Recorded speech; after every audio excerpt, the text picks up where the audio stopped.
So the trainings are being recorded, but we're not sure where those are going to be made available. So we're not really promising that just as of yet.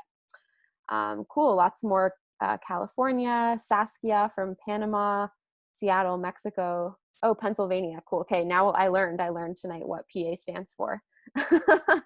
Awesome. Wow, Germany, 2:30 a.m. That's really cool. And you have the same name as me, so I like that. Cool. So we'll probably wait just one more minute here to get started. Yeah, this is the Animal Liberation Online Assembly, and this is the training trigger events and how to seize them. And before we jump into the content of today, I just want to give a couple of logistical overviews about how we use Zoom if it's your first time on Zoom. Aiden, if you could just share the little slide here. So we are using this Zoom video conferencing software today, and this allows us to see each other, interact in the chat, and ask questions to the presenter. So you can use the chat here to ask questions. If you don't know where the chat is, use this time to find it. You can find it by clicking usually on the bottom of your screen somewhere, or on your phone. If you look towards the bottom, there will be a button. You might have to click a little 3 dots before you find it, find the chat. And if you haven't yet, let us know in the chat where you're calling from. So other things that we do on Zoom to kind of make it a little bit more interactive and lifelike is we like to rename ourselves. So if you can right now, just rename yourself with your name, your pronouns, and where you're calling from. And if you just go to the next slide here, it'll throw that up on the screen. So you can rename yourself by clicking the little blue square with 3 dots in it that's over your picture, your little thumbnail photo. Or if you're on your phone, you can click participants on the bottom and rename yourself there. So yeah, include your name, pronouns, and where you're calling from. And if you do have the ability to turn on your video camera, it does help us feel a little bit more like we're kind of in the same space. So all of the participants of our online events are expected to uphold the DXE Code of Conduct, and you can see that at dxe.io/conduct. And so this includes interactions in the chat today, how you present yourself on the video, and any violations of this will mean that you're removed from today's call. And the last thing about Zoom here, I just wanted to make a disclaimer. So a lot of groups are using Zoom video conferencing right now to facilitate meetings and things like this online. And Zoom bombing, so the unwelcome visitors joining a meeting and disrupting, usually by taking over the screen with graphic videos, has become a concern for a lot of us. So we're taking really extensive precautions to make sure that our meeting is set up in a way to prevent this. And we also have a team of people behind the scenes monitoring for trolls and ready to react to a situation like this. But we do just want to let you know that there is a risk with this form of communication, that an attack like this could happen. And so we can't fully guarantee that it won't. And so just know that if you're joining this call, you're putting yourself at risk for joining one of these attacks. And if it does happen, you can just leave the call and try to limit your exposure. So if you joined us while I was speaking, my name is Joanna. This is the Animal Liberation Online Assembly, and this is the training trigger events and how to seize them. If you haven't yet in the chat, let us know where you're calling from. And if you're able to rename yourself with your name, pronouns, and location, it just helps us feel a little bit more like we can interact with each other. So that's it for my little introduction here, and we're just about ready to get started. So I'm going to pass it over to our presenter for today, Aiden. All right, thanks, Joanna. So yeah, should we go jump in? Yeah. Okay. All right. So really excited to be on this call with y'all today and have a chance to talk about, I think a topic that's very pertinent right now. A bit about how we are kind of putting this together. I'm really thinking of this session this evening as kind of preparation for our guest on Saturday, who is Paul Engler. And I kind of just thought like, okay, what could we talk about as a group that's going to really prepare us to engage with Paul? So Paul is a scholar, longtime activist. He's been involved in kind of progressive movements for decades, going back to like the World Trade protests and around 2000, and before that, different kind of union type organizing. And ever since then, he's been completely neck deep in movements, and started taking more of a kind of a research approach in the last decade. And his research has been hugely influential in all kinds of different progressive movements. And it's really, really exciting that we're going to be able to host that. He's, this is the Saturday. This is going to be the first time he's kind of speaking to an animal rights audience specifically. And we really want to kind of take that opportunity to demonstrate how serious our movement is to, someone who's really kind of a thought leader in the movement space. And just kind of get the most out of hearing him. So I'm hoping that one consequence of the session today is that we'll kind of generate, really juicy questions and be really ready to hear from him. So there's a lot of the content today is based on Paul's research. If you want to explore further any of the stuff that I'm presenting today, the two other sources that I'd really recommend. So the book on the far left, that's, as you see, Paul Engler and his brother wrote this book, and a lot of today's content comes from there. A lot of the content, especially, we're going to be doing sort of a close examination of the Occupy Wall Street protests, comes from the second book here, Hegemony How To. Jonathan Spunker, who was on Occupy, very involved in Occupy, and this book is, among other things, kind of an in-depth case study of what Occupy did well and what it didn't do so well that I'm going to be drawing on. And then on the far right, my nonviolence teacher, Kazu Haga, has recently published this book, and that's also going to kind of feed into the session today and be just very useful. So recommend grabbing a little screenshot of these. You can, and Joanna can throw any of them in the chat for you. And before I go any further, please do like it, especially since we're a bit of a, we're a small enough group today that I'd really like to kind of adapt the direction I'm going in based on questions from you all. So at any time, please feel free to throw questions in the chat. I'm going to kind of passively monitor it, and Joanna and Kitty are going to be more actively monitoring it. And Joanna will flag questions to me that she thinks, might be really relevant in the moment. And we'll try to get to other questions later on. We'll have time for kind of some small group discussion too at the end. So anyway, all that's just to say, please kind of be as much as possible over this medium. I would really appreciate your engagement in the chat to kind of let me know what to steer towards.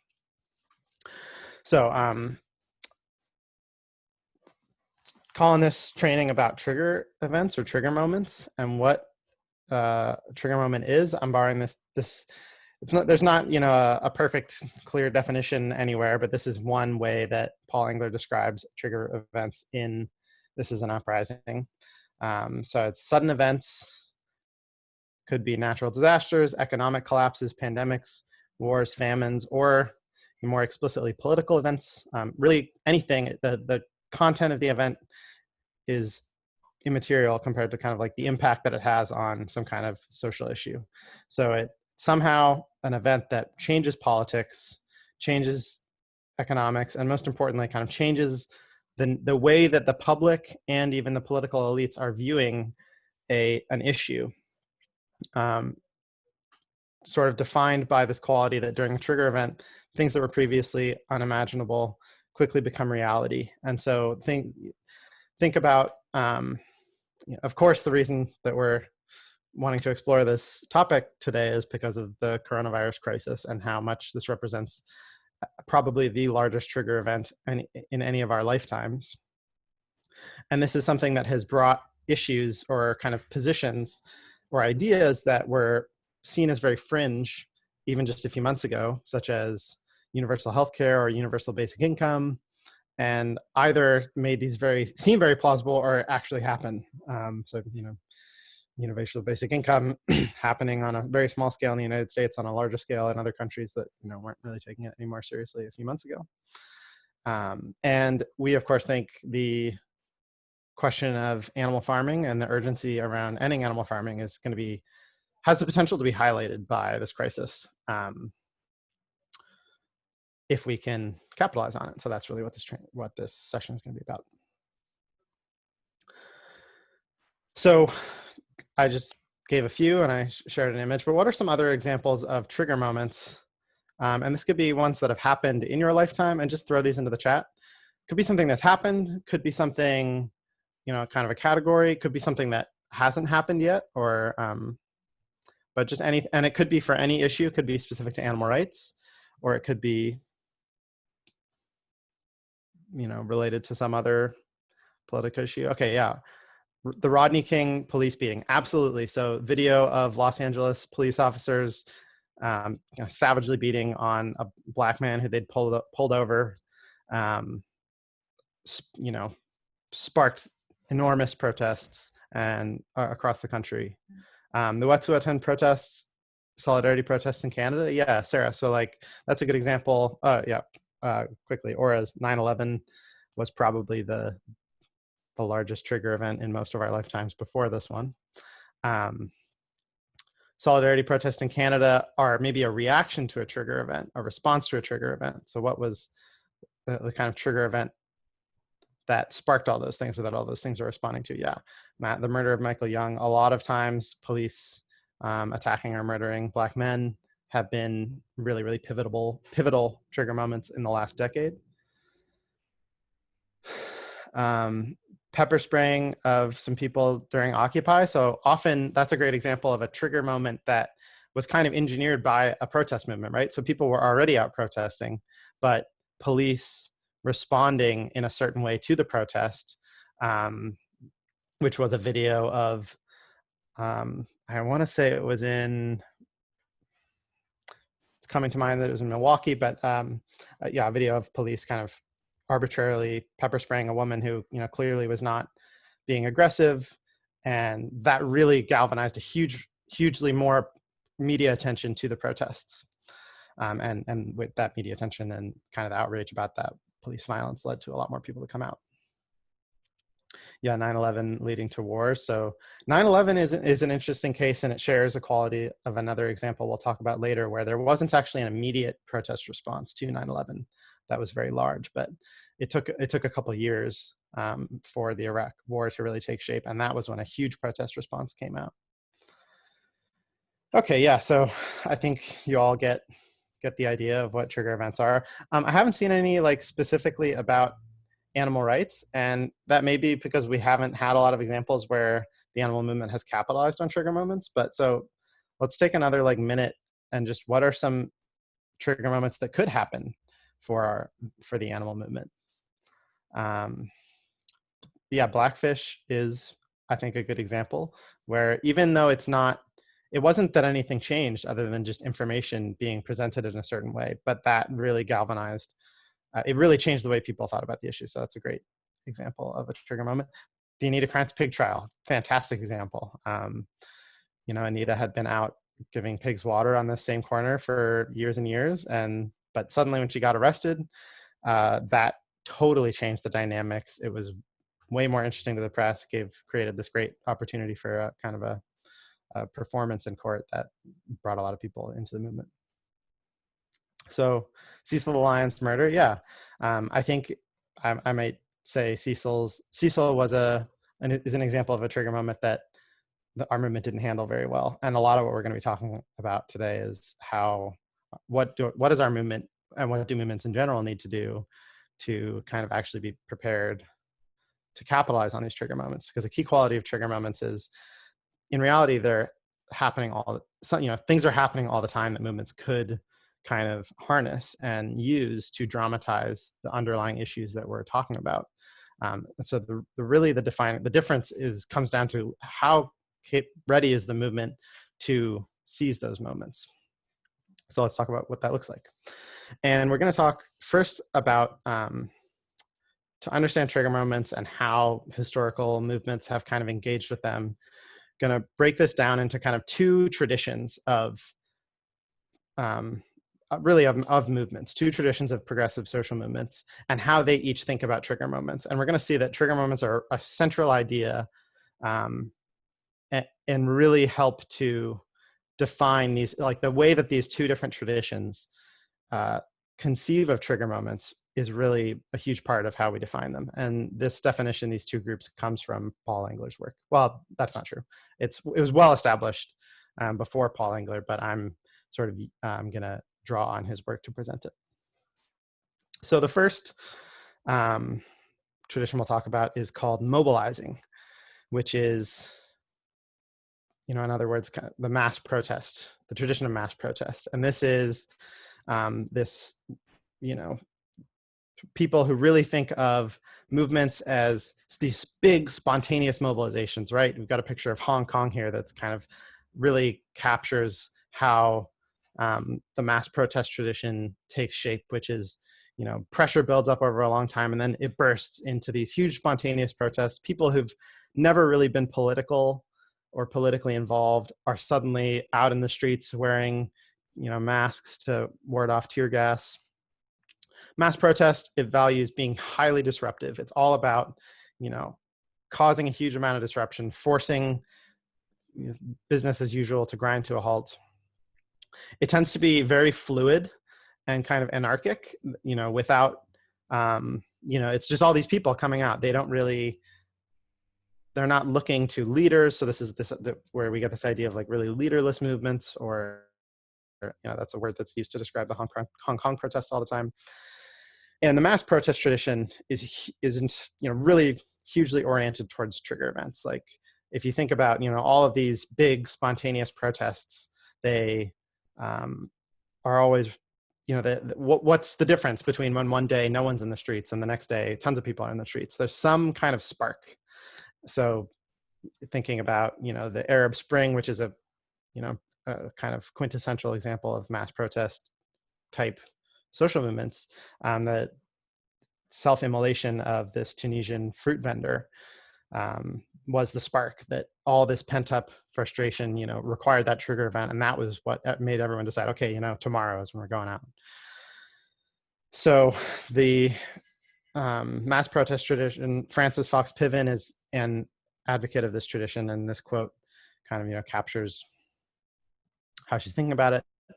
She says, movements gain leverage by causing commotion among bureaucrats, excitement in the media, dismay among influential segments of the community, and strain for political leaders. So it's all about drama, and it's all about kind of forcing all these different institutions to bend to the will of the movement through just sheer kind of protest pressure. And, you can only do that if you've got tens of thousands, hundreds of thousands, or millions of people taking part. And this is a very brief, I want to almost disclaim, and I'm not quite doing these justice because there's really a lot. These are both really deep, rich, both academic and kind of practical traditions. And one great place to kind of start to learn about them is Paul Engler's book, but there's so much more. And so we're just doing kind of a 5-minute version here. Can I jump in with a question from the chat? Yeah, please. Someone asked if you would say the home loan crisis was the trigger event for Occupy. And I thought maybe, we've talked about this before, and maybe you could just talk a little bit about how that applies to this moment as well. Yeah, we're going to be spending most of the session on this. So hold on to that question, and that's exactly where we're headed. Read Sanjeev, I can't see your last comment. Sanjeev said all these trigger events were unplanned. Right, that's a good distinction. Trigger events can be planned or unplanned.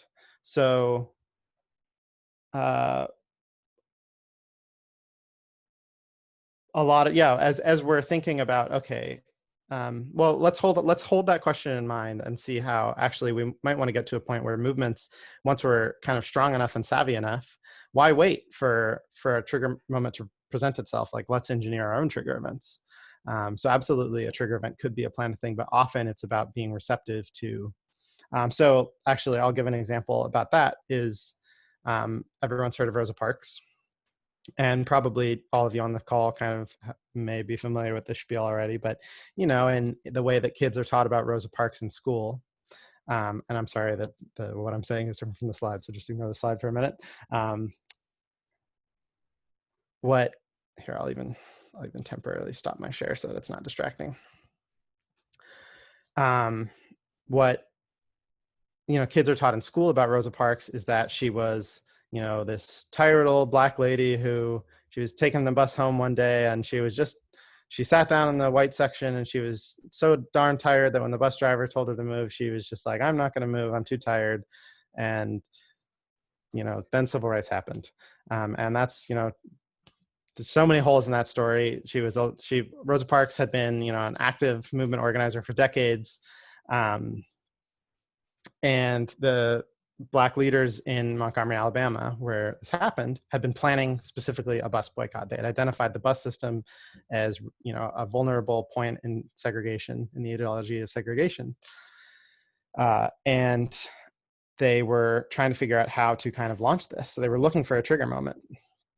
And they tried to create one. They actually told people, stop cooperating when the bus driver tells you to move.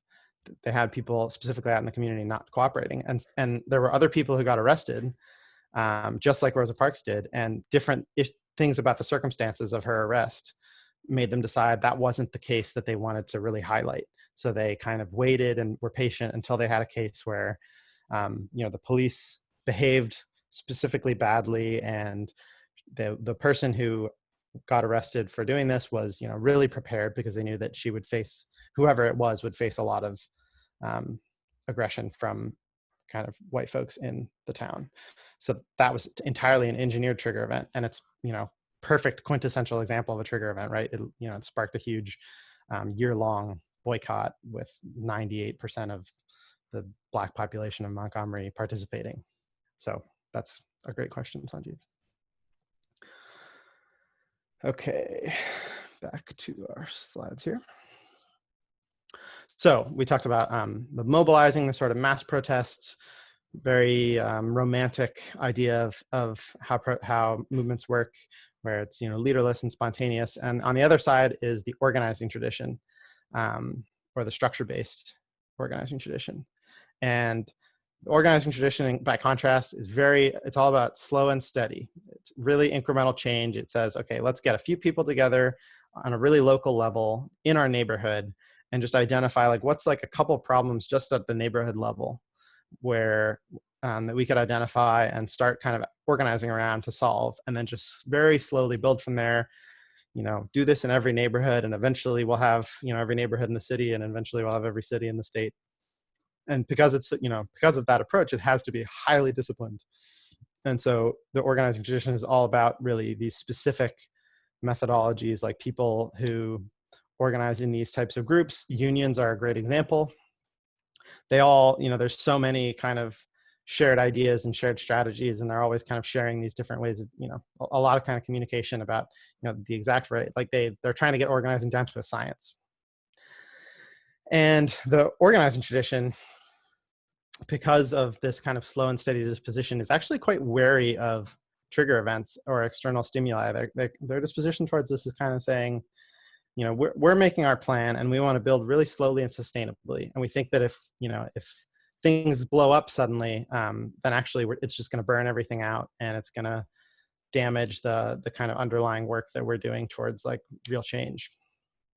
So they kind of say, oh, those, we don't want those big trigger events to come in and kind of screw with our steady increase in progress. And Saul Alinsky, who is kind of in some ways the godfather of the structured tradition, kind of summarizes it in this quote: effective organization is thwarted by the desire for instant and dramatic change. To build a powerful organization takes time. It is tedious, but that's the way the game is played. I think this quote goes on, he says, we're engaged in building organizations, not movements. So the structure-based group is actually, they don't even like the word movement.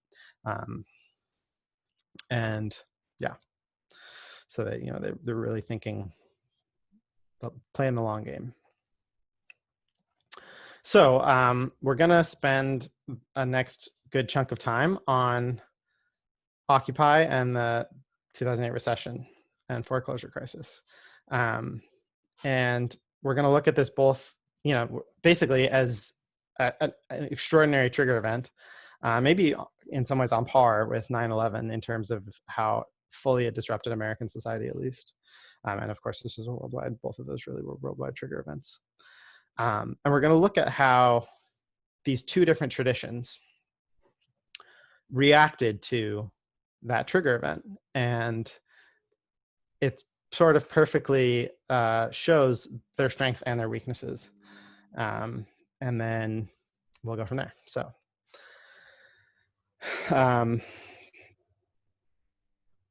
most of you will have no trouble remembering what happened, in 2008, basically as part of a larger economic collapse. There was this very complicated instrument of trading on subprime mortgages. So people were selling mortgages to people who couldn't afford them, who they knew couldn't afford them. Banks were giving away mortgages to people who they knew couldn't afford them, and then selling those mortgages to other banks to kind of just make a buck and then get their hands clean. And this built this huge unsustainable thing, and it all collapsed. And over the course of a few years, as you can see, millions of people a year were losing their homes. Which numbers completely unlike what was happening before this practice started. And in response, the Obama administration and Congress worked together, completely Democratic controlled Congress, worked together to write an enormous bailout. Now, looking back at it today, it actually seems kind of quaint to say a $0.8 trillion bailout was enormous. Now we've tripled that amount, but gave an enormous bailout almost entirely to banks and Wall Street and big corporations who had the exact actors who had kind of engineered this crisis. So in every way, like from a narrative perspective, just this incredibly perfect, the amount of pain caused by this whole situation really cannot and should not be understated. Huge numbers of Americans, especially disproportionately Black and Brown Americans, had their entire wealth erased. This crisis basically erased racial progress in terms of wealth inequality, the several decades worth of progress, because it was overwhelmingly Black and Brown folks' homes who were foreclosed on and just erased their wealth. So an incredibly strong, painful trigger moment. This is, scholars like Paul Engler, though he wasn't, writing like this yet. People like that would have looked at this and said this is a textbook trigger moment. So what happened? Well, at first, nothing happened. For years between, 2008 was the crisis, 2009. Well, you might say the initial movement expression was extra momentum that went into organizing for Obama's presidential campaign, which at the time progressive forces were united behind and putting a huge amount of energy into and felt very hopeful about. And so in 2009, kind of hope was in the president to address this. And of course, really gave it away. And so then from 2009, 2010 into 2011, social movements did not really mount much of a response to this. And I think this is really, that's key to remember for me at this point, because, or something I've been personally wrestling with a lot with the current crisis is how much, this question is alive in me, like how much do we need to be preparing to respond like the day that the shelter in place orders are lifted, or like worried about kind of missing this opportunity versus, when is actually going to be the peak of the opportunity. And my thinking every indication right now is that we're entering into an economic depression at least as bad as 2008, if not significantly worse. And so I think, as much as I hate to say it, the pain of this is going to last for several years. And we may be in a situation more like 2008 where the opportunity might become most ripe not immediately afterwards. So that's exactly what happened with the 2008 recession and the foreclosure crisis and the bailout. Was it actually took a few years for the kind of pain to subside and for people to start to, this is really important, and this is something that may be different about this time too, is for people to start to articulate their suffering as a political thing. So at first, people were having their homes foreclosed upon. They were, coming out of college with enormous student loan debt and finding a non-existent job market. And they were just kind of suffering alone and suffering in silence. And it took a couple of years for people to start to think, hey, everyone else I know who graduated college also doesn't have a job, and we're all in 6-figure debt. Or 3 people on my block have had their homes foreclosed upon and are now, sleeping on a friend's couch, or, in whatever, or on the streets in whatever terrible situation. And starting to say, actually, you know what, this is a political issue, and start to think about responding politically. And that's what happened in early 2011. Was a few people started camping out in Zuccotti Park, and it just exploded over the course of a couple months. So,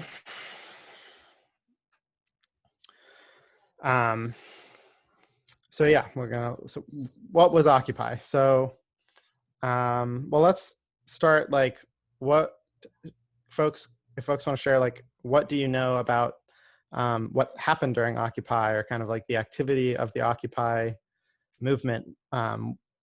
What did you know about at the time?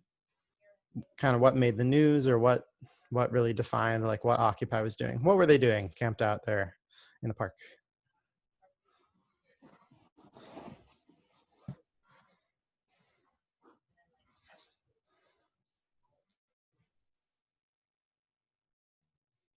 The message about the 1%, 99% and the 1% definitely originated with Occupy. So Nancy's comment is really key. They were developing alternative forms of self-governance. So this was part of what Occupy did that got a huge amount of attention, which I've tried to pick this photo on the top left, is they were responding to, basically what they saw as the breakdown of American democracy. And they were starting to exercise their own form of democracy, which was these, general assemblies where everyone would sit together and use hand signs, like the ones you can kind of see these folks making, to communicate and have these big democratic meetings together. And that was a big part of what, the attention on Occupy was. Yeah, they were doing that to plan together and invite the masses to join. That message about 1% and 99%, what a perfect way to kind of get past the left-right political narrative that, had been holding movements back for so long, and say, no, this is really about, the real majority versus these kind of corrupt elites.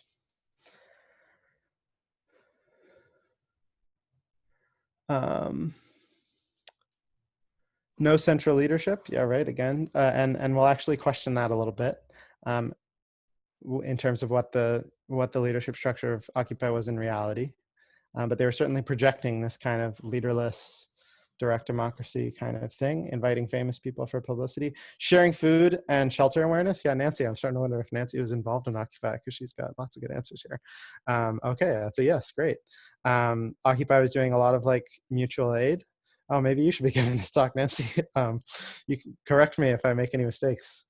A lot of mutual aid and kind of sharing resources. So, moving to the picture on the top right, shortly after Occupy started, there was a branch off called Occupy Homes, which was basically people whose houses were being foreclosed on would come out to an Occupy encampment and say, hey, my house is being foreclosed on, like, can you come defend it? And so suddenly, the bank would show up, or 100 people or 200 people would be, sitting in at that home, and, just saying, you're not taking this house back. Like, you're not going to foreclose on this house, and there's nothing they can do. So a lot of kind of, really people taking care of each other directly, making food for each other. Yeah, food not bomb style activity. So all the things that we've listed so far, which tradition does this fit into? Pretty obviously, this is the mass protest tradition, the mobilizing tradition. And so where does the structure tradition, the kind of organizing tradition, fit into this? Well, as we talked about, those structure groups, unions, are very wary of trigger events. And so in some ways, the first kind of way of highlighting a weakness of the structure tradition is that they didn't really capitalize on, or they kind of sat back and like what a lot of progressive folks were saying at the time was, well, there's these groups like unions that we have been depending on to be representing these progressive ideas about wealth inequality in society, and they really seemed to be sitting back and not taking the opportunity of the foreclosure crisis to tell this very obvious story about inequality in America.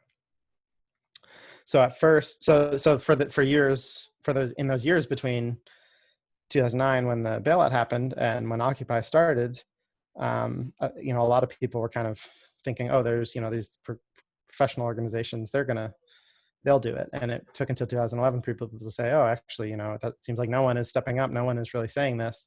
And then a few people started camping out in a park, and then those were the ones who. So at first, unions were pretty skeptical, and definitely, like Nancy is saying, there were instances during Occupy, especially in the pretty early phase after the protests started, where unions did show up, and some of these structure-based groups, these kind of long-term kind of legacy progressive institutions, did show up, did all kinds of things to protect the movement, use the different leverage that they had that activists didn't, that the Occupy kind of more grassroots Occupy activists didn't have. And so there were definitely instances of collaboration, but there was also a huge amount of conflict. And this is some of what goes into, this is some of what Smucker talks about in the book, which if you're interested in Occupy, I would really highly recommend. So on the Occupy side, there's a conflict and tension between the protest tradition, mass protest tradition, and the structure-based organizing tradition, and that is one of the major factors that led the movement to ultimately kind of break down and dissolve. Let me remind myself what I have on this next slide, just so I can see. Yeah. Tension between these two sides was a major factor that sort of led to the spinning out of Occupy and its inability to build on the momentum that it was creating. And both sides, I think, both like the traditional union groups and the more grassroots type Occupy folks, like both traditions really, their weaknesses came out. And so they're both responsible for that.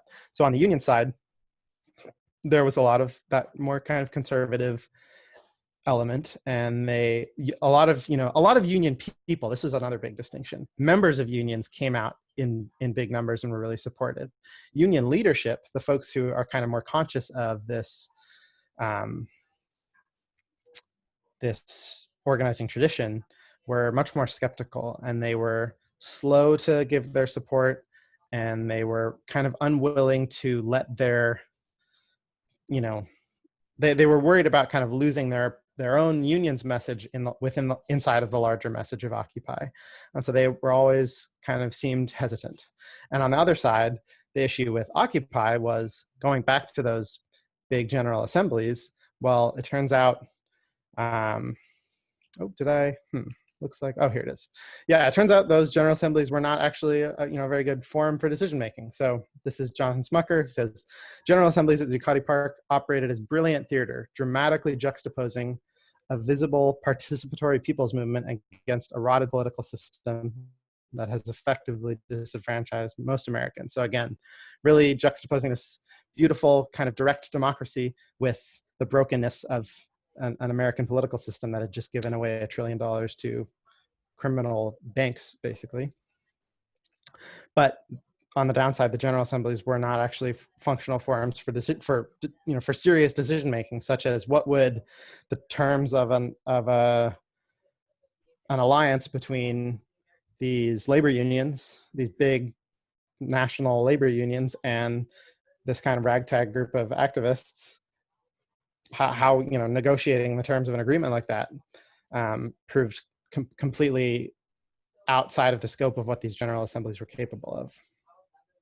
And yeah, as he says, downside was general assemblies not functional forums for actual decision making because they were so cumbersome and easily derailed. Many of the most active Occupy Wall Street organizers, including Smucker, eventually stopped attending with much frequency. So mass protest tradition, with its kind of this ideal of leaderlessness, ran into serious problems at Occupy. Um, it rendered the movement kind of inflexible and unable to respond when things like police repression happened. So we're going to look at some other movements in a moment where police repression was hugely beneficial to them, where movements were able to leverage police oppression and activate huge support. And Occupy, we might say that the police might, have been who ultimately cleared the park, but Smucker and other kind of Occupy organizers written about it would argue, like, by the time the police could clear out the park, the movement had already kind of dug its own grave. And on the other hand, so the seeds of Occupy's kind of undoing were in the nature of this mass protest tradition. On the other hand, without the mass protest tradition, Occupy never would have happened. The unions would have continued on in their kind of, myopic, very narrow way of organizing, and they wouldn't have sparked any kind of national movement, and they wouldn't have, totally changed the conversation. So on that question, I want to disclaim, let me check the time here. Was Occupy Wall Street a missed opportunity? In some ways, I absolutely think it was. More could have happened. There was so much momentum that was built up around Occupy Wall Street, and a lot of that, unfortunately, kind of just spun out and wasn't harnessed in the way that it could have been. On the other hand, it could have accomplished more, but it accomplished a huge amount. So Occupy Wall Street, I think, accurately has been, we likely wouldn't have Black Lives Matter, at least the way that we had it, in the size and the amount of power that influence that it had, without Occupy Wall Street. We definitely would not have had 2 Bernie Sanders presidential campaigns capture the nation's imagination, completely shift the window of political discourse, to the point where universal health care, ending student loans, wealth taxes, 60% marginal taxes on income over $1 billion, or whatever, all these things, would never have happened without Occupy Wall Street. And Occupy Wall Street really did change the conversation in the United States, introducing the whole 1%, 99% thing. So it's a story of a lot of success, and we're still, in this situation where it just happened again. And we just now had a $2 trillion bailout that, for a lot of progressives, was not much better. So, and the animal movement, likewise, at least I'm having a feeling, well, we need to do even better than this, right? Because the urgency of our movement is so great. So Occupy, in all of its beauty and its good and bad, also really puts the spotlight on the possibility of a better way of doing social movements, which is to synthesize the good and, the best parts of both of these 2 traditions, and really drawing on what both of them are capable of,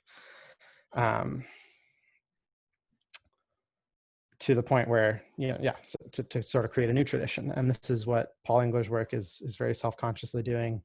And so this synthesis that I'm going to present is heavily based on Engler's work.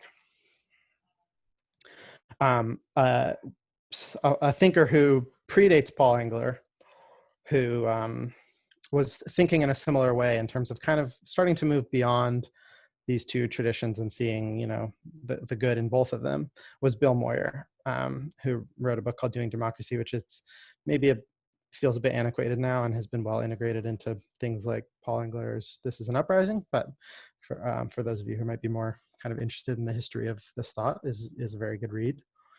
And something Moyer started to notice was, we have these trigger events where, lots of protest starts to happen, but none of our movements are actualized in just one trigger event. So take the Montgomery bus boycott that I talked about earlier with Rosa Parks, which was the first campaign that Dr. Martin Luther King was involved in. And so, really, really seminal, important campaign in the civil rights movement. But it wasn't, well, first of all, it wasn't the first campaign in the civil rights movement, and it was much bigger than, garnered a lot more national attention than others had, but it still didn't win. It was 1956 and it was 1963 before the Civil Rights Act, the first major achievement of the civil rights movement, was actualized. So he was realizing, and Bill Moyer was doing this work in the 70s, he said, actually our movements need several trigger events. It might take a trigger event, as it does in this chart. It might take one trigger event just to make the public aware of the problem. Maybe a lot of people in the North weren't really even thinking about segregation in a serious way, or were just accepting it prior to that, and then that really dramatized it to people. It might take another trigger event to bring the public to really convince the public that the status quo is unacceptable. So, and it might take a third trigger event, or a fourth or fifth or sixth trigger event to actually finally bring over the public to support the alternative that the movement is presenting. So the public might, even become deeply uncomfortable with the status quo, but they still might not be willing to see the federal government intervene in major ways to dismantle it. And if our movements need multiple trigger events, then we need movements which are capable of, on the one hand, capable of harnessing those trigger events. Moyer and like some of the others realized the potential of these trigger events to, give social movements a huge leap forward that without them might take decades or might never even happen. On the other hand, we need movements that are capable of lasting and sustaining momentum through not just one trigger event, but two or three or many more. I want to just pause and grab Sean's question. Is the most exploitable trigger right now the virus itself or the response to the virus? We'll talk about this a little more later, but I would really be focused on thinking about the economic impact of the virus. It's helpful to kind of have that in our minds. So Moyer is saying, okay, we need movements that can seize on trigger events, but also that are built to last for several trigger events, which might mean several years or a decade or even longer. So how can we bring those two things together? And this is a diagram that is created by the Momentum Institute, which is a training institute that Paul Engler founded along with a few other people, which is, they have articulated kind of and codified a new, a synthesis of the structure-based organizing tradition and the mass protest tradition, drawing those two things in and kind of articulating a new theory of change. So the way that this theory of change works, and you'll immediately sort of recognize the different components of each tradition. So we're trying to build, the goal is to build active popular support, just like in Moyer's chart. Ultimately what we need to be doing is winning over a majority of the public, 50% plus one, to support the solution that we're offering, and have that be actualized at the democratic level. So we're trying to build active popular support. We're crafting a demand that targets the public. And the public, we might have very carefully crafted our message, but the public's not paying attention. So we have to escalate. So we go to the bottom right here, escalation. And this is where nonviolent direct action comes into play. And this is where the mass protests get to shine. And, people come out, they sit in, they lock onto each other, they get arrested in mass, they picket, whatever it is, cause that kind of disruption and chaos that Francis Fox Piven was talking about in our earlier slide.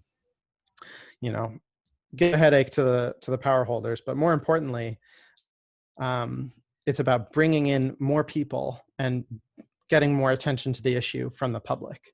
So the goals of escalation here are twofold.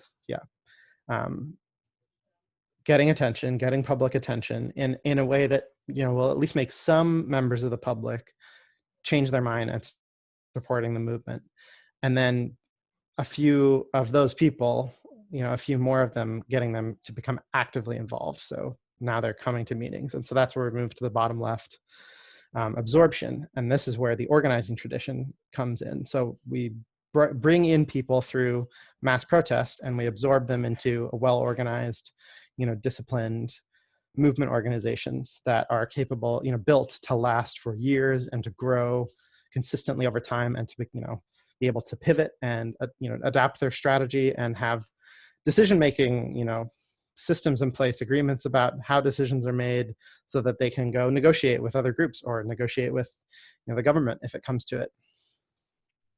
And then once we've absorbed, we've built power, and now we can have an even bigger escalation, and we have even more people who can go, whether it's knocking on doors to canvass, or more people join the press team or whatever, so we can increase the level of messaging to the public and do bigger protests next time. Is it possible to get a copy of these slides? Yeah, I'm happy to send the slides on. So I'm going to talk about a couple of groups, two of which, we'll talk about three groups, which really demonstrate this way of organizing. And two of them actually predate Occupy by decades, or 1 and 2 decades, respectively. And then the third one is a more recent group. So ACT UP is the first one. ACT UP stands for the AIDS Coalition to Unleash Power, came together in the 1980s, several years into the AIDS crisis, at a point at which already tens of thousands, if not hundreds of thousands of people had died in the United States, mostly, or at least a large percentage of whom were gay men and women.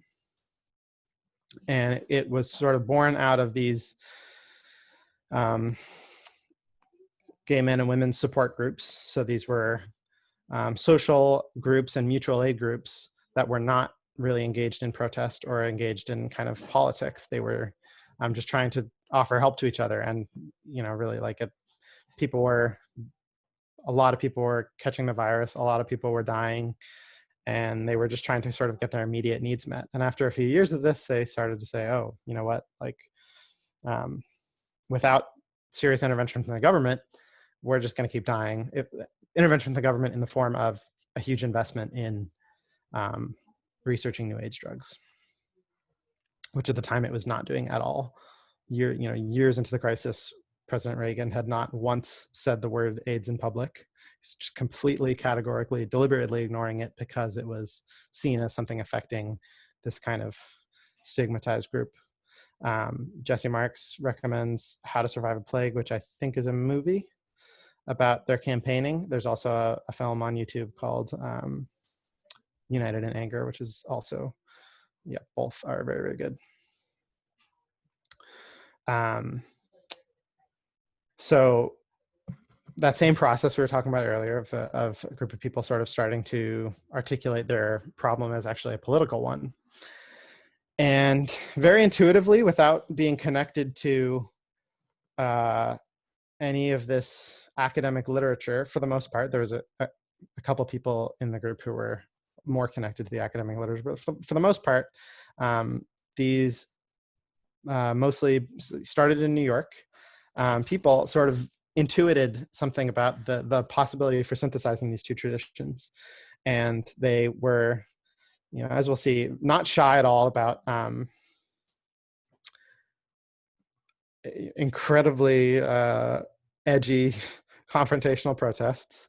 But on the other hand, they were not just protesting, and they were really thinking about what they were doing as, it's so deeply rooted in community organizing. And so the photo on the right is the LGBT Community Center in New York City, where ACT UP, the meetings of the first ACT UP chapter in New York City, which continued to, be a large thriving chapter throughout the existence, throughout, and ACT UP still actually exists today, but throughout the period where they were really focused on campaigning against the FDA. And they would hold these every Monday night. They would hold meetings, and shortly after, pretty quickly after ACT UP took off, there were hundreds of people every Monday night coming in, and soon they had to split out so that they had meetings different nights of the week. And, people would kind of tend to affiliate with either the Monday night or the Thursday night group because there were just too many people to fit in the room. And they were organizing, and so they would get together at these meetings, and they would, share talks from each other and build solidarity sort of hearing about each other's experiences dealing with the virus or losing loved ones to the virus. And then they would get together in small groups and talk about what the group, what were different things they could do. And they would plan actions and plan different initiatives. Arts groups would form, film groups to document what was happening, arts groups to produce flyers and go fly posting them up all around New York City. So they were invested. It was a group that understood the value of building an organization together and building, community and solidarity and having decision-making structures and really thinking consciously about those things. And at the same time was not shy about, being adaptive through mass protest. So one way, an example of how they harnessed this was years into the existence of ACT UP, which again, mass protest groups typically don't exist for years. So the fact that we're talking about, a few years into ACT UP here says a lot about where we are kind of in the social movement space. The Cardinal, what was his name? Cardinal O'Connor, who was the Cardinal of the Archdiocese of New York, was, started making these very kind of public, came out very publicly in opposition against various, particularly safe sex education, which could have slowed down the spread of the AIDS crisis. So at this point, the crisis was killing a really terrifying number of people, and safe sex education was something that easily could have at least could have helped. Distributing condoms and all those things totally could have helped stop the spread of the virus. And here's a very public, influential leader who's coming out and saying that he opposes those things. And so ACT UP organized, they were very quick to organize around this, and they made a plan to actually disrupt a Sunday mass of St. Patrick's Cathedral in New York City, which goes down in history as one of the most kind of divisive, confrontational, the word that I picked up recently from some Extinction Rebellion organizers is spicy. That's the word that they like to use for, really, actions that have that quality that, even people in the group are, going to think it might be a little too far, but it was still nonviolent. Easily one of the spiciest direct actions in social movement history, as far as I'm concerned. Not only did they protest outside, but they actually had dozens of people go into the mass, and at a particular moment in the mass, all get up on their, they all did. First, they did a die-in in the aisles, and then people started standing up in the pews and chanting, "You're killing us! Stop killing us!" And a topic for another day, how incredibly, polarizing of the public this was. And, to this day, it's kind of not settled in social movement scholarship whether this was, ultimately a beneficial action. But you may be able to tell that I think it actually, in my opinion, it's pretty clear that it was very effective. Did accomplish the mission and was still nonviolent. So ACT UP is a great example of early on a group that sort of intuited the need to have both adaptive mass protest. And a detail I'll say is, there was something like 4,500 people participated in the protest at St. Patrick's. The vast majority of whom had never been, probably at least half of whom had never been to an ACT UP meeting before.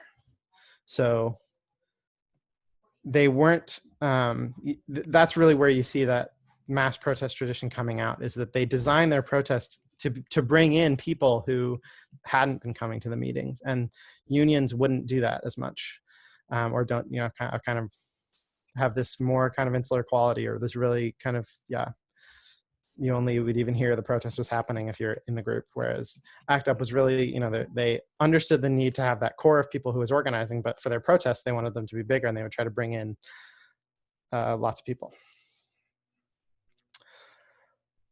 Oh, that's funny. Is this why they call it a mass protest? That's very clever. Okay. Um,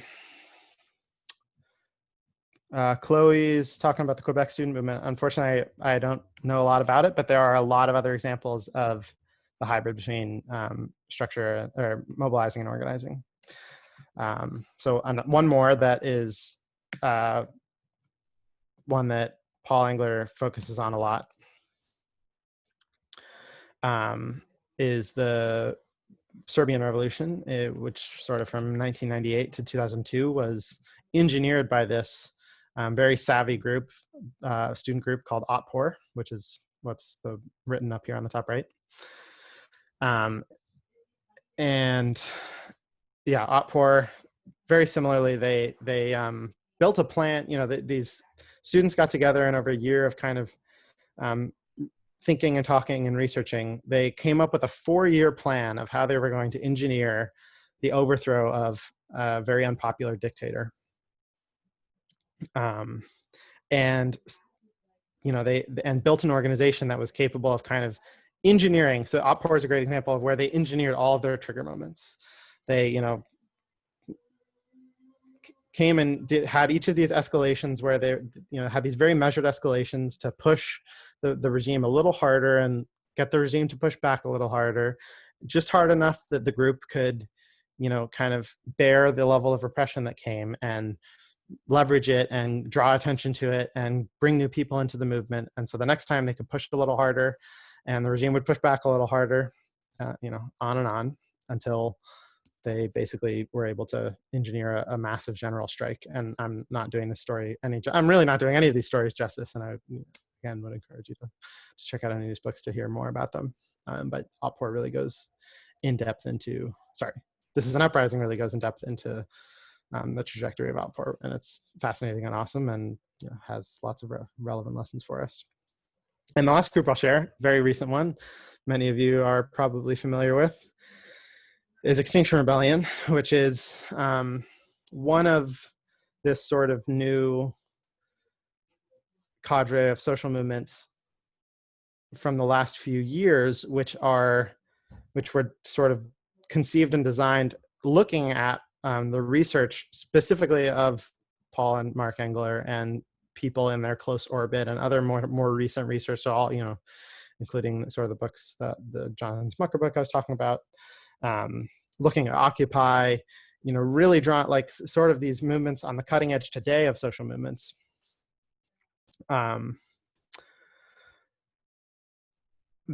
That are very self-consciously trying to synthesize these two traditions. So groups that are rooted in these two kind of philosophical, scholarly traditions and very self-consciously trying to bring them together. And as far as the structure of XR, basically, identical. Like they take the insight from the structure tradition in terms of how they're organized. And it's very structure-based, chapter-based, very disciplined in terms of, cities establish chapters and the way that the chapters are, grouped into regions, and there's governance at all of these different levels, and very tight coordination. But then when that all comes together, that tight coordination manifests in these, protests, which actually to outside appearances look very spontaneous, and in some ways are spontaneous because hundreds or thousands of people join the protest who didn't hear about it until they walk down the street and they see another 1,000 people camped out on a bridge like this, and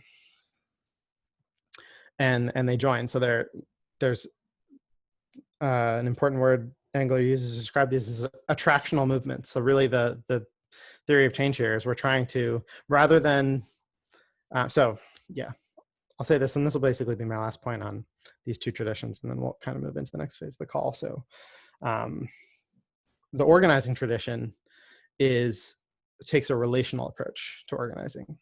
So it's, we're building the group person by person, and a really big focus on developing leadership.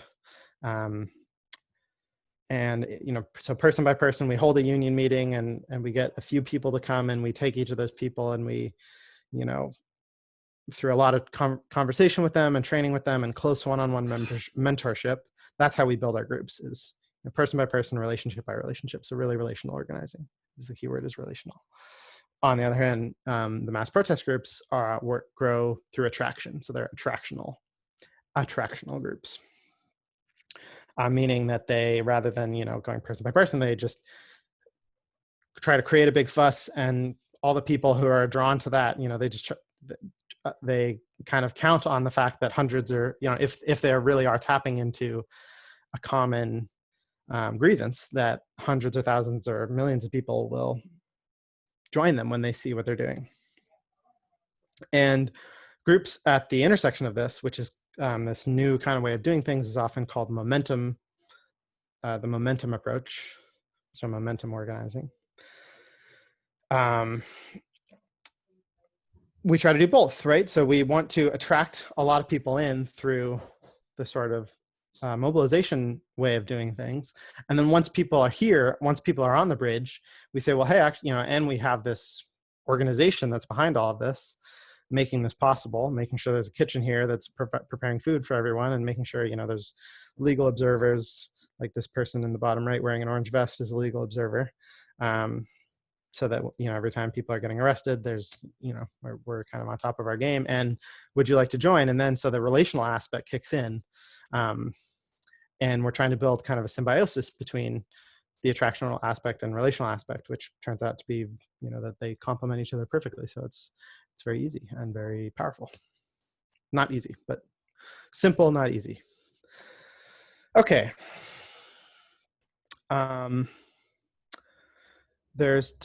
So we have about 23 minutes left on the call.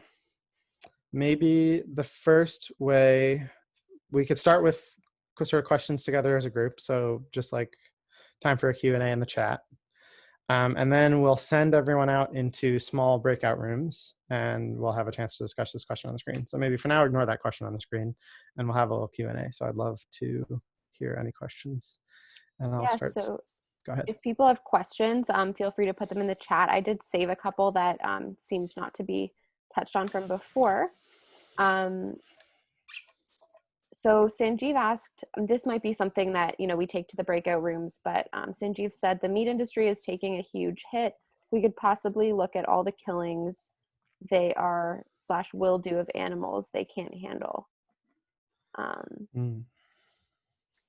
So I guess that's, maybe something we want to bring into the breakout rooms. So Sanjeev, maybe you can bring that question into your breakout room. I'll say a little something on that. I think it has been very challenging. So, okay.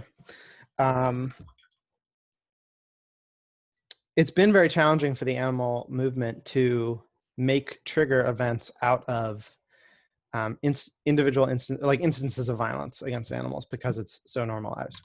On the other hand, violence, police violence has been very normal for a very long time. And it was a product of this, a sort of savvy organizers and savvy people in the movement space that made the difference between police killings prior to 2014 getting very little attention and police killings after 2014 getting a lot of attention. And I don't have I don't have a simple answer yet, or of how do we, how do we have our 2014 now and have a shift where, images of violence against animals acquire a kind of novelty to them that where we regain the shock of that managed to happen, that organizers managed to kind of engineer with Black Lives Matter. That's all. Cool. Another question from Chloe. Wouldn't one of the risks of structure-based organizing be internal power dynamics, especially regards to leadership, considering whose voices are elevated and silenced? So examples, racism, sexism, ableism within so-called progressive groups. Yeah, so that's a fantastic question. And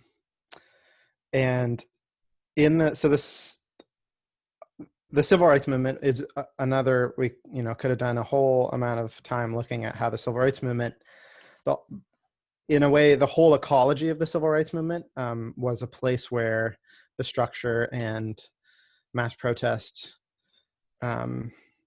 traditions had a really healthy, positive interplay. And was, and in a lot of places there was kind of proto momentum organizing happening, which was really savvy. So that said, the structure side of it suffered from these problems tremendously. So the Southern Christian Leadership Conference, which was Dr. King's organization, was plagued by internal sexism kind of throughout its existence. It was a major issue. Women really struggled in the organization. And beyond that, throughout society, pretty much everywhere at that time, but especially in the South, and especially among sort of Black churches in the South, which the movement was heavily rooted in, there was a very top-down, very individualistic conception of leadership. And for the most part, people were, because that was what they were used to, people were fairly okay with that. And there were lots of other people who chafed under it tremendously and struggled with it. And a group that eventually emerged that was much more democratic was called the Student Nonviolent Coordinating Committee. But even in Dr. King's group, it's just an interesting, they accomplished a tremendous amount while at all points in their existence struggling with those internal leadership dynamics.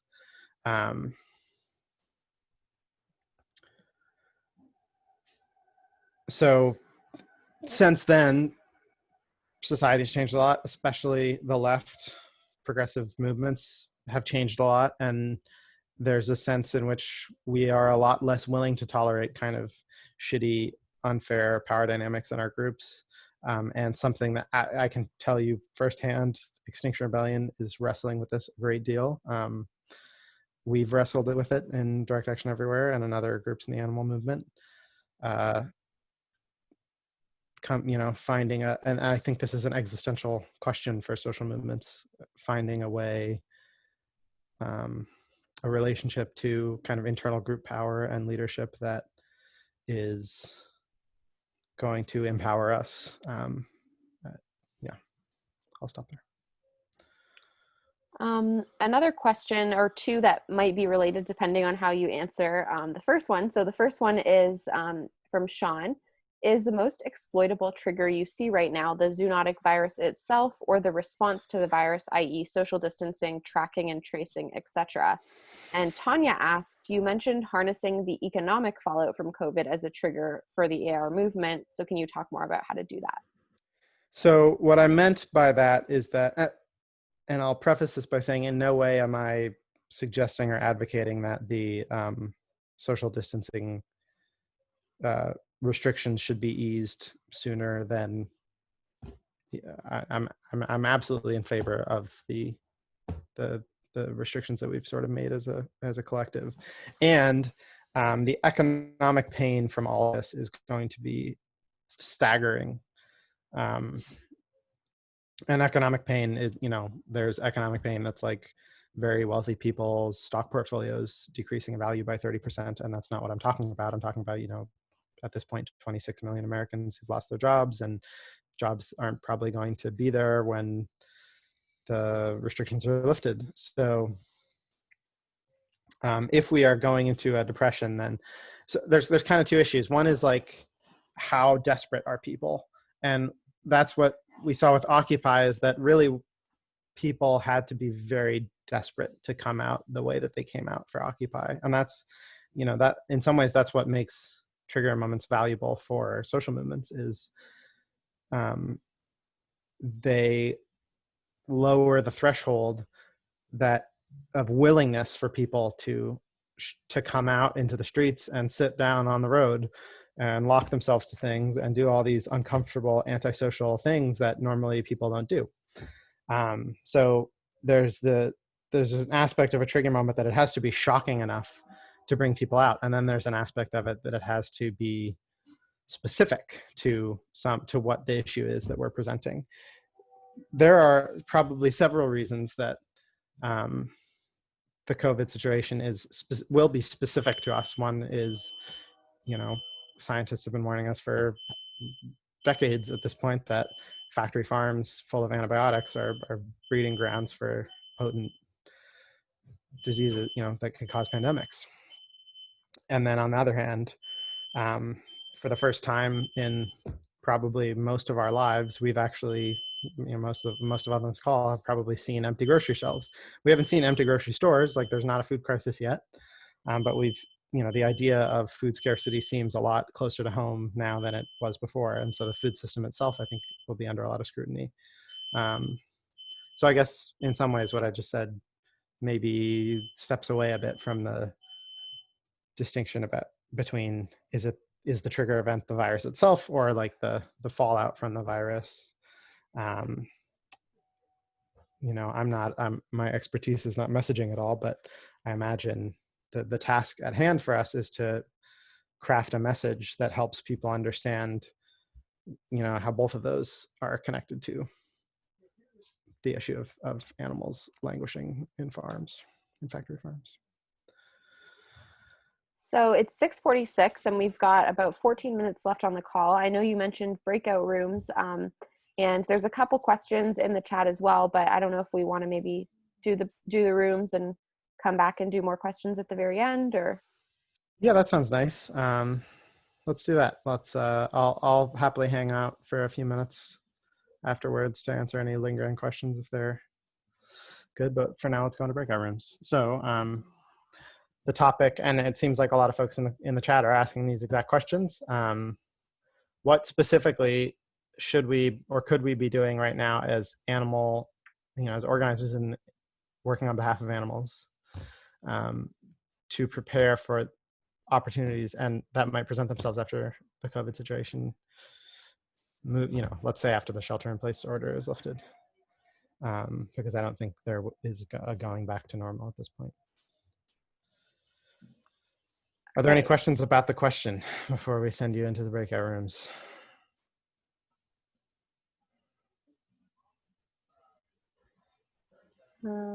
Just need one more minute here.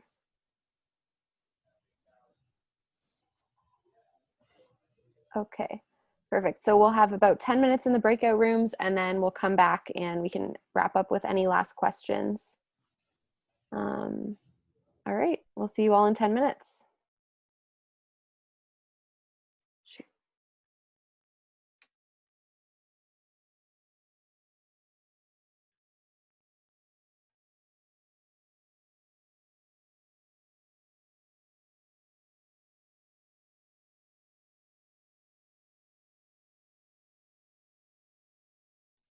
I forgot to do my breakout disclaimer. Oh, I'll be right back. Someone's asking for help.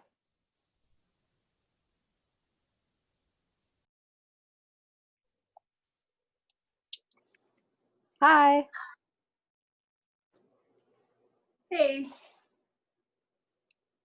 I came to this room because it said that you were asking for help, Amanda. So I'm not sure if you. Sorry. No. Yeah, I didn't know if Mike was in the same room, but. Okay, right. Perfect. Yes, I did make sure that you ended up together. Okay. Cool. We'll see you in a bit. Okay, thanks.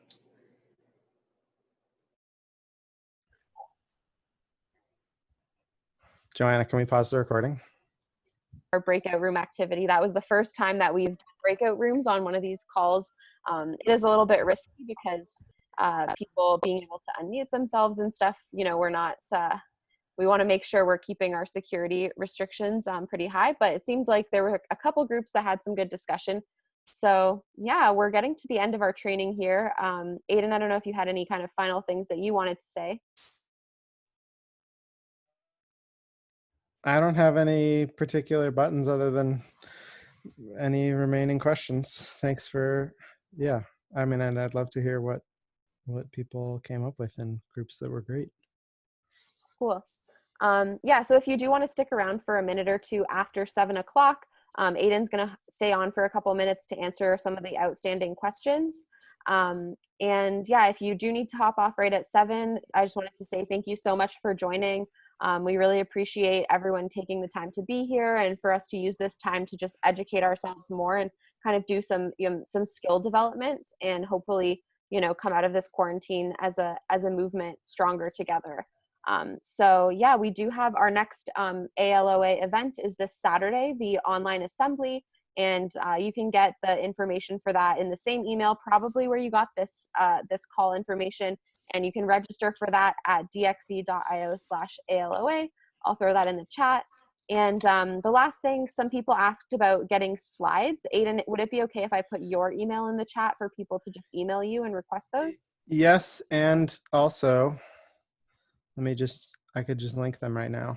Oh, perfect. So if you want the slides, you can check out the links in the chat. And yeah, thank you all so much for joining, and we'll see you on Saturday and hopefully at the next call. Someone's asking what the assembly is about. So every Saturday we all get together on Zoom.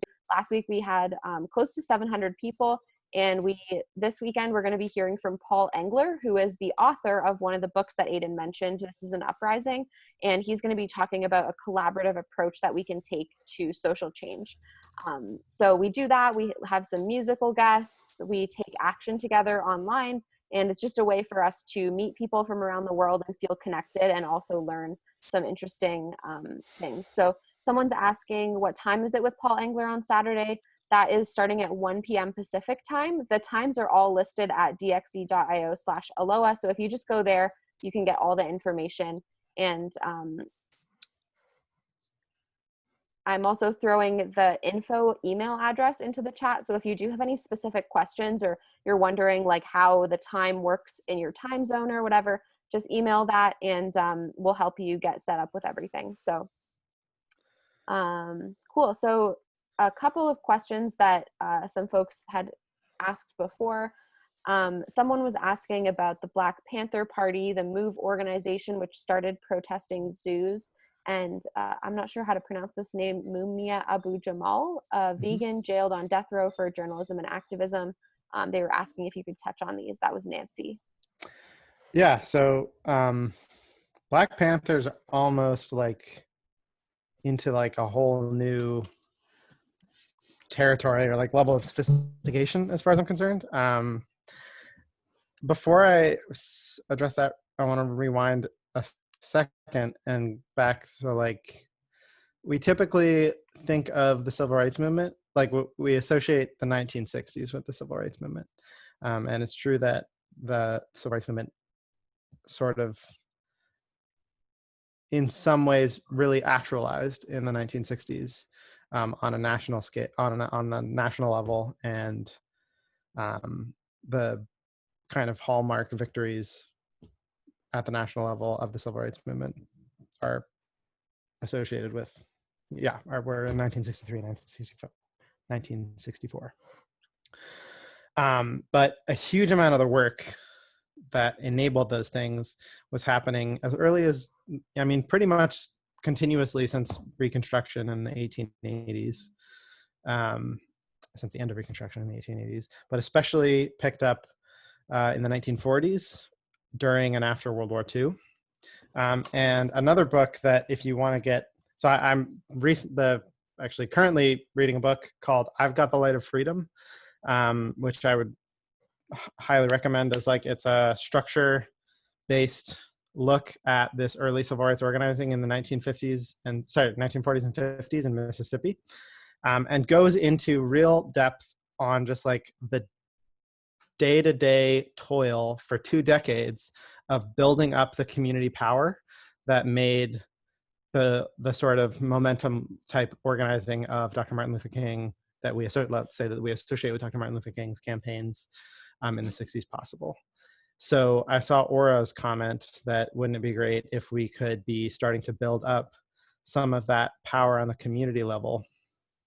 And really a lot of that, was not taking the form of protests at all. Because especially at this point, when the movement didn't have as much power in, like Mississippi was one of the most violent states in the South. When the movement didn't have as much power, they couldn't go out protesting or they would just be killed. So they were doing much more creative things that built the power up to the point when they could eventually protest very openly. So some of that included citizenship schools, which were kind of born out of this training center that moved around the South called the Highlander Folk School. And these citizenship schools, basically, an organizer would go to a community, a Black community. This was happening all across the South, and find a teacher or someone, like find someone who they thought might be capable of leadership in the local community, and they would train that person to teach literacy classes and classes on how to register, like voter registration in that state. And they would prepare that person and then leave that person to kind of help that person build up a school, and then leave this sort of local teacher to teach. Yeah, at this point, literacy in the Black community was like very low. Which made it very easy to prevent people from registering to vote. So that kind of work, like teaching literacy classes and voter registration classes and youth organizing, and especially organizing centered around the Black church. It was decades of this that made these big mass protests possible, where a trigger moment, such as, Rosa Parks bus, getting arrested on the bus, or the Freedom Rides, all that previous organizing made it so that hundreds or thousands of people came out in response to those trigger moments. Whereas, we all know lynchings had been happening across the South for decades and decades, and there was no protest response. If taking a long view of the civil rights movement, I think really informs us differently about how we might be using this time, and even just that, invites us to ask the question, like, at what point in our movement are we? Like, are we at a point where we actually still have a lot of kind of not very sexy community building to do? And I think because we're in a different context, I absolutely, personally, my personal opinion is that absolutely includes things like protest, protests and actions and different kinds of things. But asking what maybe the purpose of those protests is really at this point a lot more about building our community, bringing new people in, and we're not yet. And I don't know, I'm asking this as a question. So that gets getting up to the Black Panthers, which really, let's see, were formed in 1966, I think, and had a very, very comprehensive program of what they were doing. So they did do direct actions, things like, showing up to City Hall in San Francisco, or federal government buildings with carrying rifles, which was legal. And they were just, legal open carry, got the conservative Reagan administration to suddenly very frantically pass gun control laws that they would, were anathema to them before, because suddenly now Black people were carrying guns. Everything from that to, like, they'd had a school lunch program where they would, lots of Black kids in poor communities across the country largely going hungry, and Black Panthers showed up, or I can't remember if it was breakfast or lunch, but they would serve a meal to kids outside of school, and they would also run their own education to fill in, the Black history and radical history and kind of different narrative that kids weren't getting in schools. Chris is reminding me it was a breakfast program. Thank you. So the Black Panthers are actually, even go a step further, I think, than many of the movements that we talked about today, in examining, like, what could the depth of a sort of diverse social movement program look like that takes all of these different tactics and ties them together in a very kind of holistic way, where they're all feeding on and supporting each other.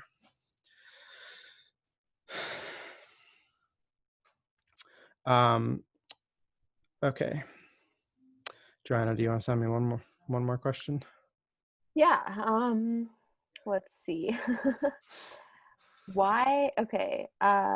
Well, I'll just read out quickly Sanjeev's ideas that came out of the breakout rooms, and then I'll ask you one last question. So Sanjeev said, we had a couple of different ideas, but this was my thought. Since this is going to be extremely traumatic by the time it ends, people are likely to be less receptive to messaging or symbolic action and would rather be looking for solutions of all kinds. We could be the ones with answers. And I personally think that kind of ties to this question that Matt and Brittany asked, which is, Why do you think our movement is failing to collaborate with mutual aid groups right now? Okay. Those are great questions. First, I just saw Dan's message about how he's going to read I've Got the Light of Freedom on his next day off. Dan's been shocking me by reading books in a day, which if you read this one in a day, I'll be extremely shocked because it is 600 pages and quite dense. But I challenge you to do it. Okay. I challenge you all. Yeah, I mean, this is really, really valuable history to be getting into. So whether it's through books or there's lots of documentaries available.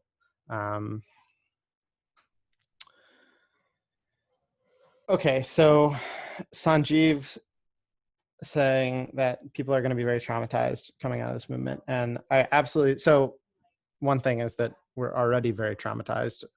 Our society is swimming in a river of trauma all the time. And that trauma is absolutely going to be exacerbated by this.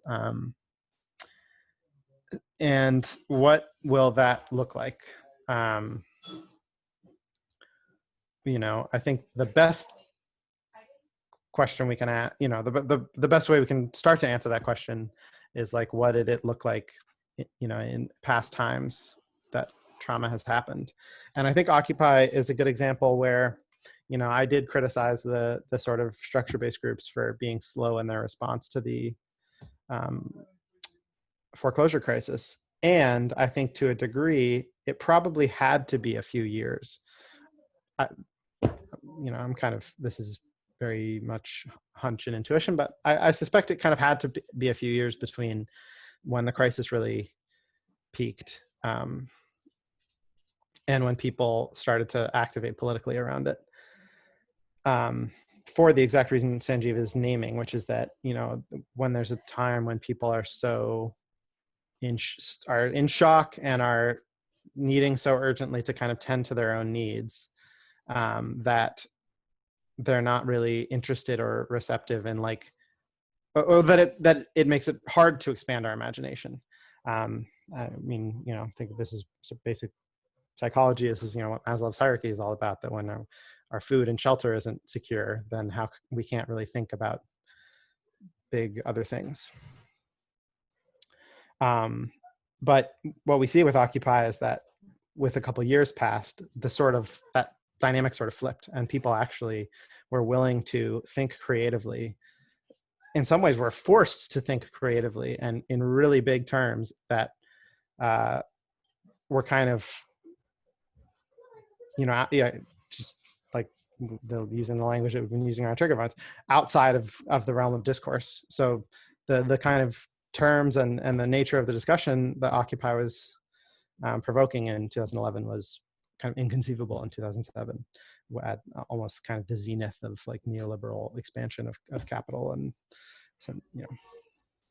so I'm not sure, I guess all of that is to kind of meanderingly question whether people are less creative or whether actually at some point that this experience in the coming years may actually serve to open people's imagination up more. But I also think that in the short term, it might have the opposite effect, like you're saying. And so people are going to be looking for solutions. And one solution is mutual aid, and we can talk more about that in a second. I'm hoping Paul is going to talk about this on Saturday as well, because Paul actually gave a great webinar with Carlos Saavedra, who's one of his close colleagues, which you can find on YouTube. If you type in Paul Engler or INE, I'll put in the chat. If you go to the INE Institute YouTube, you can find a great webinar that Paul and Carlos did on mutual aid and the strategy of mutual aid. But first, as far as like solutions that we can offer, like I was saying before, Henry was maybe asking this question, like how can animal rights activists talk about economic stuff?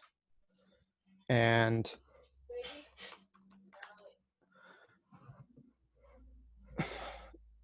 I think we have a lot of solutions to offer, like the vulnerability of the food system to crisis, which it's starting to make its way back into the narrative that climate change is in fact a much greater and more dangerous crisis than coronavirus ever could be.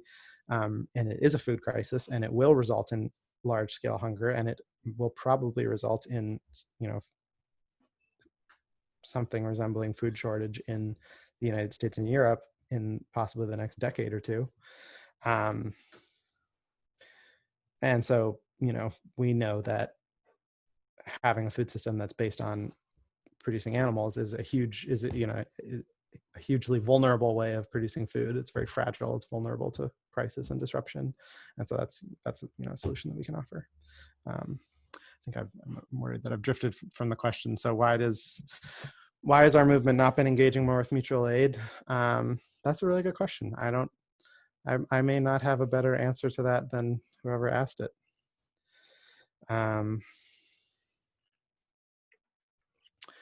One thing that I noticed on my street, there's kind of a mutual aid network. Well, Aiden and I actually live in the same house, so I guess it's our street. But our neighbors, we have this email list, and they do mutual aid. I guess during a time like this, and something that they had said in the beginning, and we kind of started a little mutual aid network within DXE in our area as well.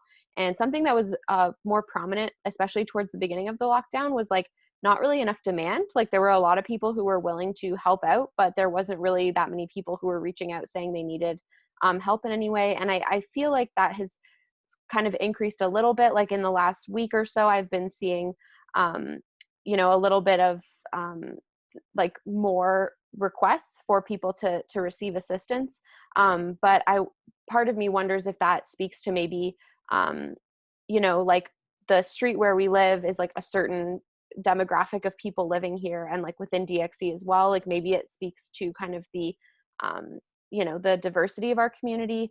I did see there's a local kind of political group that is mostly comprised of older folks, and I had seen a couple of requests from people in their group that they needed people to do groceries for them, and within their little group they weren't able to find people. So that was one thing that did come to mind about, maybe the groups of people within our communities are not like, it's not the right ratio, I guess, of like how many people are willing to help versus how many people are requesting help. But yeah, I don't know specifically, why people feel this way. But I have seen on Facebook a lot of my friends doing kind of just individual things, like, making sandwiches and going to distribute them, or making masks for people as well. So, yeah. That brings that two challenges to mind with mutual aid. One is, I talked about the Occupy Homes campaign, and in one of the books I recommend on the first slide, Jonathan Smucker talks about the biggest challenge with Occupy Homes, which was like exactly the story that the Occupy movement wanted to be telling. Like this was exactly the tactic they wanted to be doing, saying literally this person, did everything right. They, did everything right in terms of they did everything kind of society told them they should do. They got a job, they worked hard, and they got screwed by a bank that, a predatory bank, and now they're going to lose their home and they're going to lose all their wealth. And we're instead saying, no, we're actually going to prevent that from happening by sitting here, which was, and even it was a stronger narrative than sitting in a park, because for members of the general public, it was like, oh yeah, now that's a direct action with actual immediate impact, right?